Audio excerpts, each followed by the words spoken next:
Any others? 11, 3. Also number 1. Okay. Great, so we got 2 from the first section. Any others from the compound inequality, the graphing, or the systems? 6, 10. 6 we can do. 10 we can do. 16. Okay, that basically covers them all. And 13. I think we're already doing 2 from this. Okay, so let's start at the beginning. Make sure you're paying attention just in case we go over something that you may have forgotten about. Starting with number 1.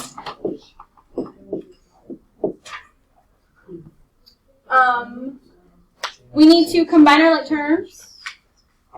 So p plus 3p. I would do your work in this empty space or grab another piece of paper if you need extra space.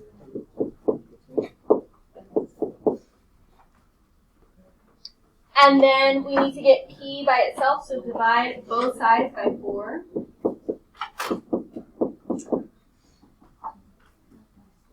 Then you can either leave it like this and just read it backwards. P is greater than or equal to -4.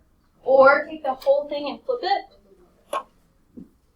Make sure whichever direction the arrow is pointing to or away from is the same when you flip it. So this would be a closed circle at -4 going to the right.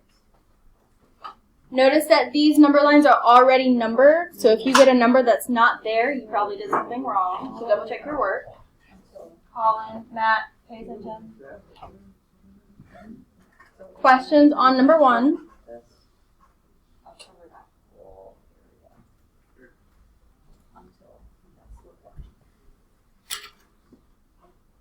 For number 3, solve this like a regular equation, but it's an inequality, so don't put equals. Distribute. So we'd have 36 is less than or equal to 36 plus 12x plus 16 minus 8x. Combine your like terms on the same side, so do whatever it says. 36 plus 16 is 52, and 12 minus 8 is +4. Then start to solve. Get rid of the 52 by moving it to the other side.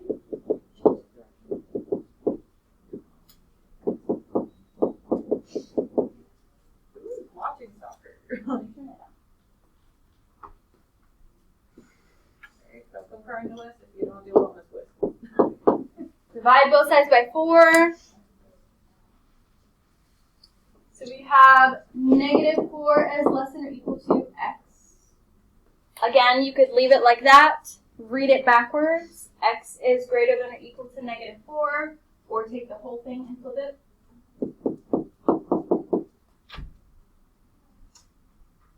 That wasn't done on purpose, but okay. This would be a closed circle at -4, also going to the right.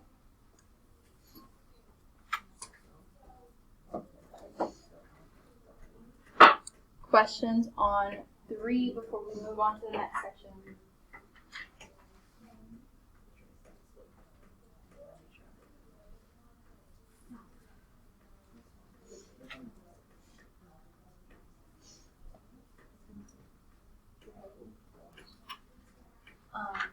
In this next section, I'm actually going to get rid of 6 because these are both the same kind. So between 5 and 7, which would be rather safe?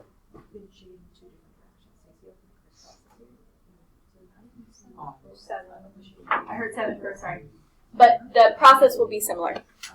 Okay, so let's do 7 first, then 8.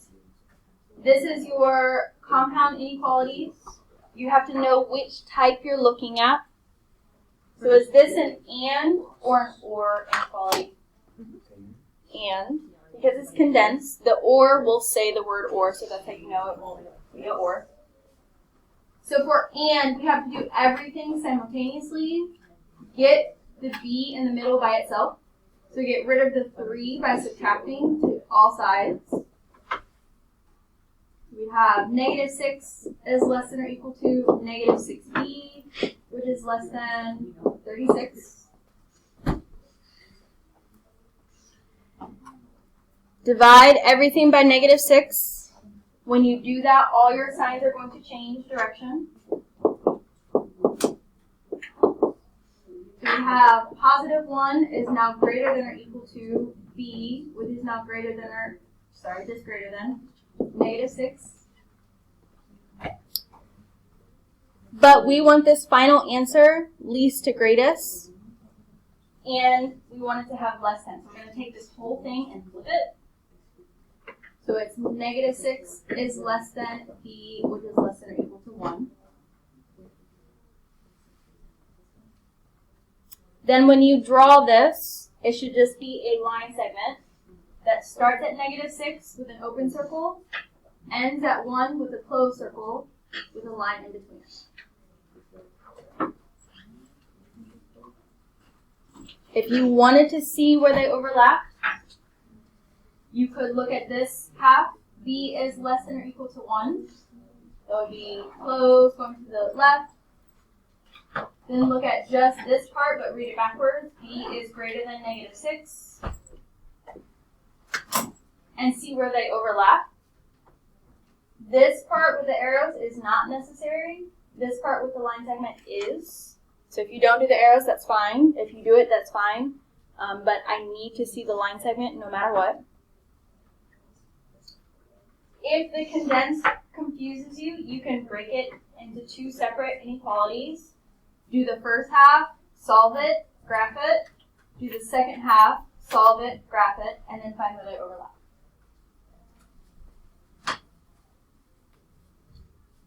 Questions on 7?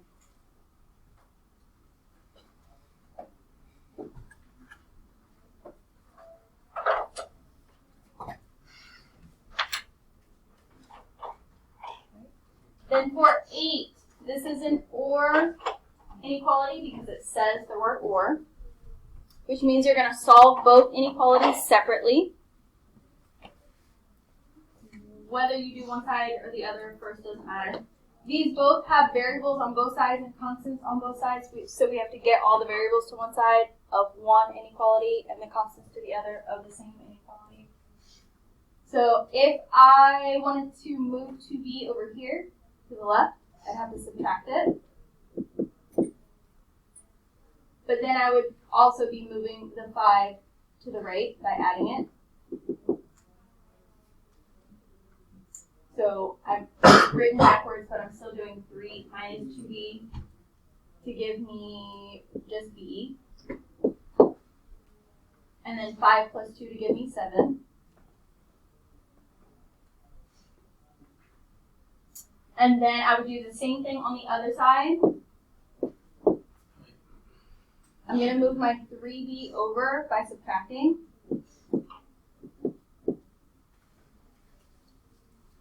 And I'm going to do 2b minus 3b. I just don't want to put it underneath because I have to draw on it. So that would give me a negative b. I'm going to add 5 to the other side. So we have 4. But then we'd have to get b by itself. Divide both sides by -1. The sign would change direction.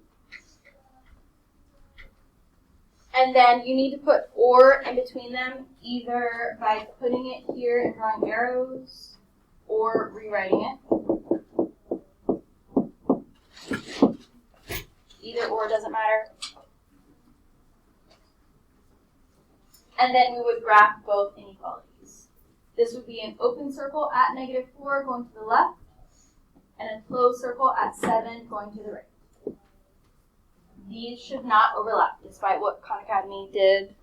These will not overlap on the quiz on the test.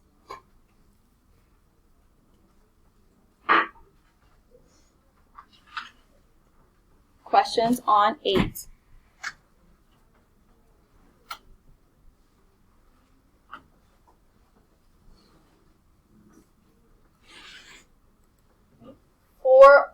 with graphing, before I move on, if you want to use colored pencils or rulers, they are in the colorful tray. The colored pencils are in the pencil boxes. Did you have a question? Okay.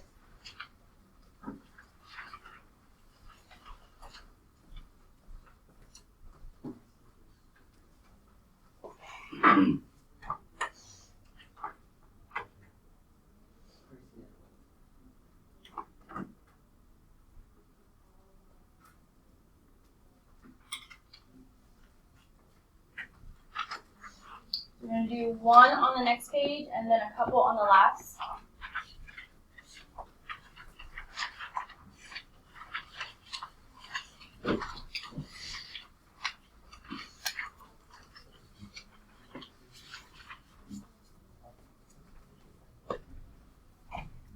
Alright, so for number 10, we just need to graph the inequality. If you want to double check yourself in the calculator, the steps are up here on the board, just in case you forget. You have to remember which type of line, whether solid or dashed, for each of these, and then how to shade above or below. So graph your line like normal, start at +1. Our slope is 1/4, so go up 1 to the right 4.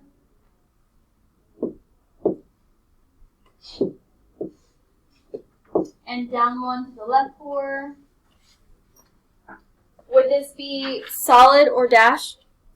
Solid. Solid, because of the equal to underneath the symbol.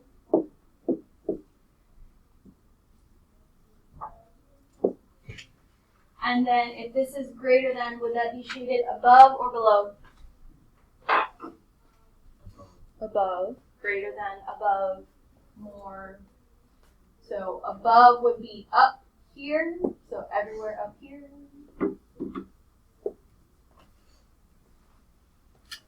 If you want highlighters, there are some back there.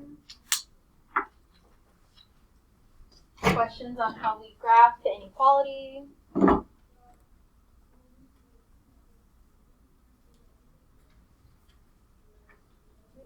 we're going to do a couple on the very last page.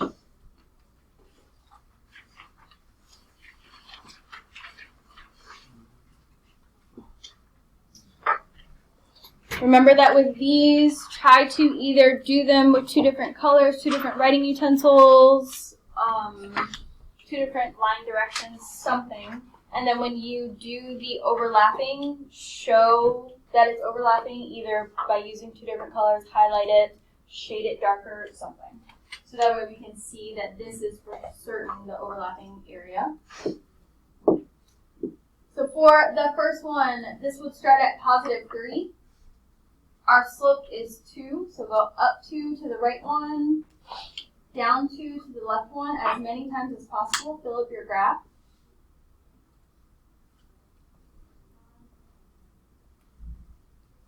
Would this be solid or dashed?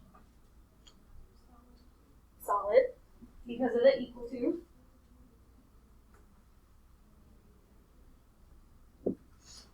And then shaded above because it's greater than. So greater than would be up here or shaded to the left.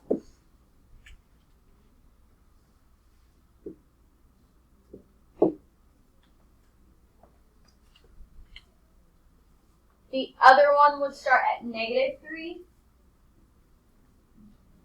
The slope is -4, so we can't go down. So go up 4 to the left 1. As many times as possible. This line would be dashed because of the inequality. It doesn't have the equal to. So you can leave it as dotted or put little dashes in between. Make sure it has arrows still. This is also shaded above. So that would be everything to the right of this line.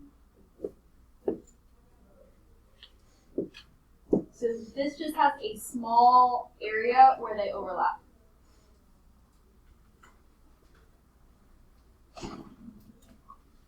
That blue area is where they would overlap.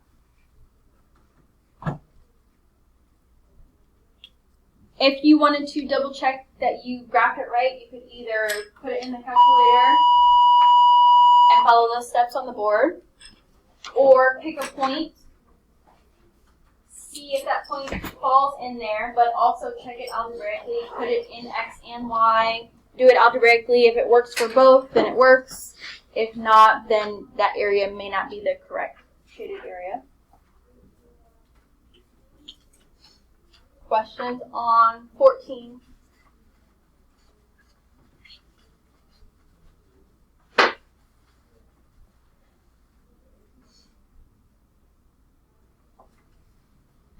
And then 16, this will start at -1. The slope is 1, so go up 1, right 1 as many times as possible. Down 1, left 1 as many times as possible. This would be a dashed line, so you can either just leave it as dotted, probably not put little dashes in between because the points are so close together. Just make sure it has arrows. This would be shaded below since it's less than, so that would be down here.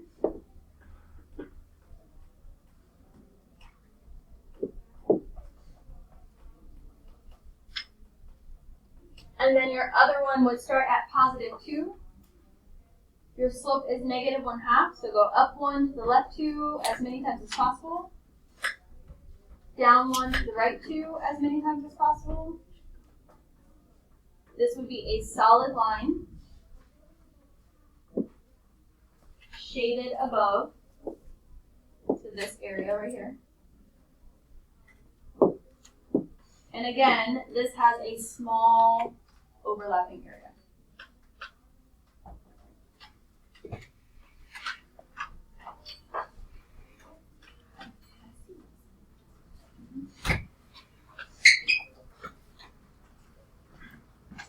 Questions on that one?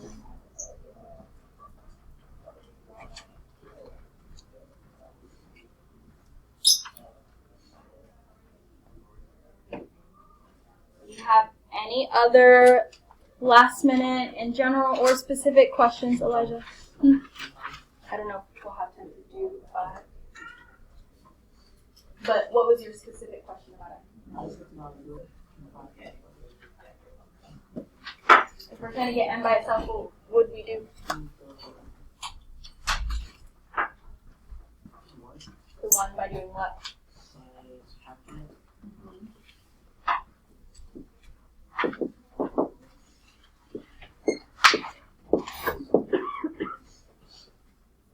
And then graph it.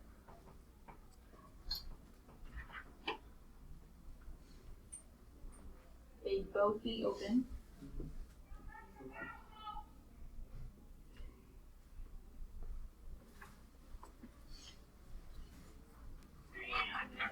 Any other questions?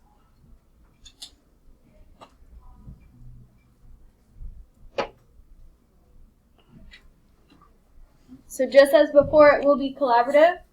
You guys can talk to each other, ask each other questions, but this shouldn't be just go to someone and fill out whatever answers they have. You should be talking to them, asking them questions. How did you get this? Explaining to other people. Great. So we will do that and start that when we come back from lunch.